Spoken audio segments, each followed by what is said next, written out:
The software era essentially kicked off in the early 70s with an on-premise technology we used for B2B SaaS. You had AS400s, you had some Adobe, you had Microsoft, and then there was a lull. Then the internet browser arrived in 1994. And I was there at the time, and nobody was really using software before 94. But after 94 and then growing quickly, everyone was using software. So then we had the big consumer technology window that opens between 94 and 2013. And then we have the SaaS window, which opens between about 2000, about 2022. And now we've got the AI window, which opened around 2016 and is ongoing today. What's different about the AI technology window is that it's being built on the backs of the software windows which have opened and closed in front of it, which was the on-prem, the consumer, and then the B2B SaaS. So AI is really extending those windows with the addition of AI, and it's providing such a massive value window between what was possible before and what's possible going forward that it creates a dramatic wedge that all new startups can hopefully use to get in and actually build a really big company, despite the fact that there were three software technology windows which came and went in front of it. Railroads. It was good between 1830 and 1870. And if you started a railroad during that period, you had a shot. That only was open for a 40-year period in the United States. And then the window closed. Internal combustion engines for automobiles, plastics, cable networks, cell phone networks. They had defined windows during which all the companies you've ever heard of in that spaces were created. And once that window closed, there were no more companies. You know, there's a 6-point cycle on this technology, and it's the same for all technologies. And it starts with the hobbyist moment when the technology is first even possible.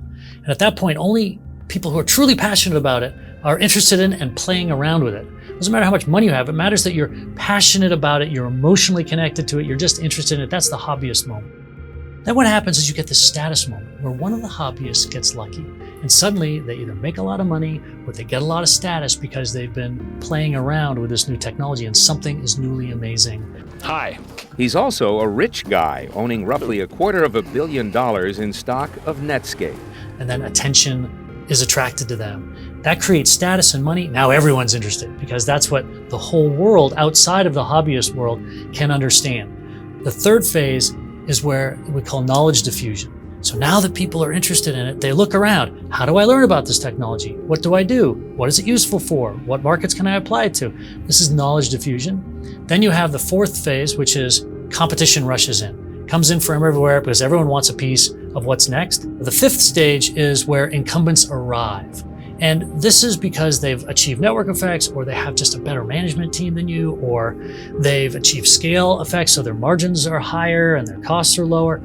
And they start to push out all the startups who didn't get to these defensibilities before they did. And then they systematically shut down competition because their product is better, their distribution is better, their costs are better. And then we get to the sixth phase, which is when the window is closed. And this is when it becomes 90% closed and 90% harder to create an important, meaningful business at this point. And then that goes on forever. Sure, you could start a railroad or a cable network today, but the chances of you building a big company doing that today are very low.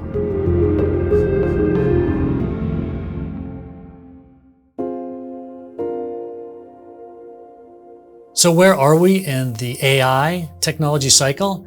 Well, 2013, 14, 15, 16, we had the hobbyist phase when people were playing around with different ML models. And of course, we've been looking at it for 20 or 30 years.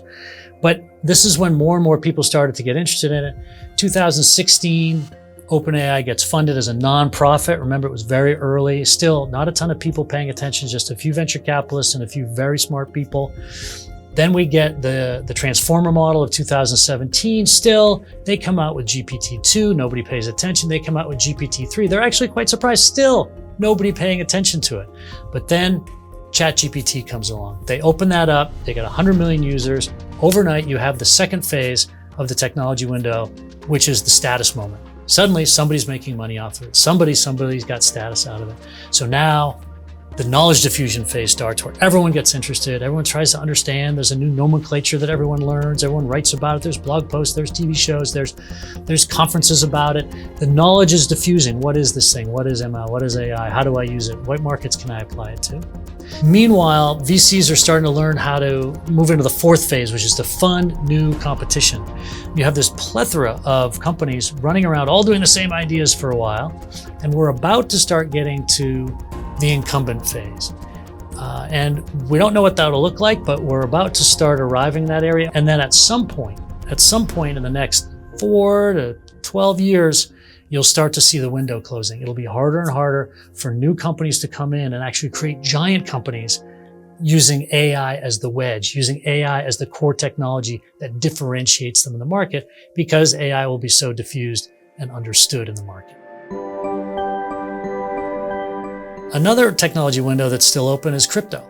I know that it started, with Bitcoin, 16 years ago, but it's still getting its legs. It's still getting going. It's still growing every year. Crypto is really in the competitors flooding in phase still. I mean, we haven't gotten to the incumbents phase yet. I mean, we lost FTX and we're losing Binance, and it's not clear. The laws haven't been built yet. It's still pretty wide open. Competition is still flooding in. Defense tech is a window that opened about 8 years ago and will continue to be open, because now we're applying the new technologies of software to the world's needs around defense. The other window that's kind of open because of AI is the potential to build a 3-person unicorn, where 3 incredibly talented people, by leveraging AI, can do as much as a company of 100 or 200 people, and they can do it much faster, and they can do it much cheaper. So that in itself, that way of operating is newly available to founders and could be leveraged to create massive outcomes today.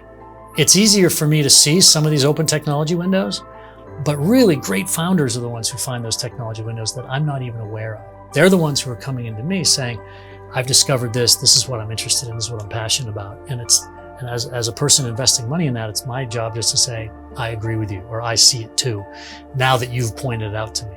So it's really up to you to find out what those new technology windows are, and then jump on one when it's early.